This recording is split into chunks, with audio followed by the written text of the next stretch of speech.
പ്രവാചകൻ പറയുന്നുണ്ട്, ലൈലത്തുൽ ഖദർ എന്ന് പറയുന്ന ഏറ്റവും പ്രഷ്യസ് ആയിട്ടുള്ള നൈറ്റ്, ഈ രാത്രിയിൽ ചിലരുടെ പ്രാർത്ഥനകൾ മാത്രം ദൈവം സ്വീകരിക്കില്ല എന്ന് പറയും, ചിലരെ സ്വീകരിക്കുകയില്ല.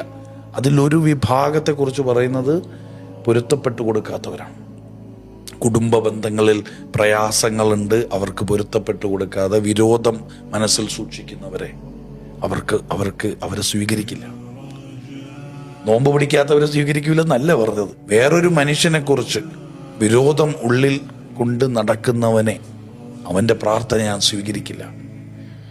അത് മാതാപിതാക്കളുമാകാം, അത് കൂട്ടുകാരാകാം, ബന്ധുക്കളാകാം. അപ്പോൾ ഏറ്റവും അടുത്ത ബന്ധുക്കളുമായിട്ടൊക്കെ നമ്മളിപ്പോഴും പിരിഞ്ഞിരിക്കുന്നവരാണ്. നമ്മൾ നോമ്പ് പിടിക്കും, പക്ഷേ നമ്മളുടെ ഏറ്റവും വേണ്ടപ്പെട്ട പല ബന്ധങ്ങളും നമ്മൾ മുടക്കിയവരാണ്. ആ മുടക്കിയ ബന്ധങ്ങൾ ശരിയാക്കാതെ ഈ 30 ദിവസം നോമ്പ് പിടിച്ചാൽ പ്രാർത്ഥന എങ്ങനെ? കഥയില്ല.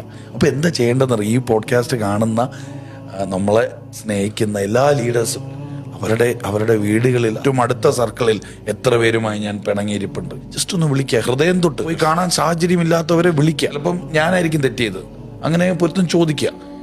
ഇല്ലെങ്കിൽ അവരായിരിക്കും തെറ്റിയത്, നിങ്ങൾ ചെയ്തത് എനിക്ക് പ്രയാസമായിട്ടാ, പക്ഷെ ഞാൻ പൊരുത്തം തന്നു. ചിലപ്പോൾ വിങ്ങലൊക്കെ കേൾക്കാൻ പറ്റും. അങ്ങനെ കുറെ വിങ്ങുന്ന കുറെ ബന്ധങ്ങൾ ഉണ്ടാക്കിയെടുക്കുന്നതും ഈ 30 ദിവസത്തിന്റെ ഒരു പർപ്പസാണ്.